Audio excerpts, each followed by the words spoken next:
Наша екипа у Srbobranu naštivela jedного великого, a u Keresture jedno z väčších produkovateľov paradičov medzi Rusnacami, že by sme pripovedali o problémoch u tej produkcii. Plomenjače napreduje, ali dúfam, že plod je z tu keľo je to tej želenej masy, že vycahne to tí plody.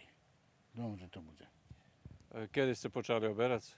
Počali sme oberať nejaký 2 týždni nazad. Pre karencii, co si ja znam, bo še to muši čuvať, nedaj Bože do začova da príde. A i pre nakupcov musíš merkovať, bo i oni na pijacu predávajú, nedaj Bože, da jo, da to kontrola pije, bo to. Takže, ja zadovoljni. Co še skakanja ceny paradičov u stred sezoni dotika? Думам, že troška ešte sa veci zarobiť. Osjetilo se u Srbiji, koji kazi ljad pobil, bilo brlji veliki, hej.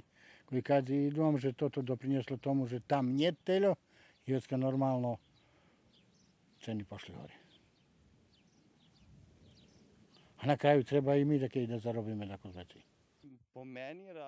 Po mojim dumanju, pričina za visoku cenu paradiču u tim, že veljo prepadlo po poljoh i zahradoh, bo noci buli žimni, ljem 7-8 stupnji, a veljim prepadli i po plastenjikoh, bo mali produkovatelje, ktori maju 2-3 plastenjiki, nje možu vypočitovat splodorjat, da sad za paradiči na iste mesto rokami nje menjaju ani našenja.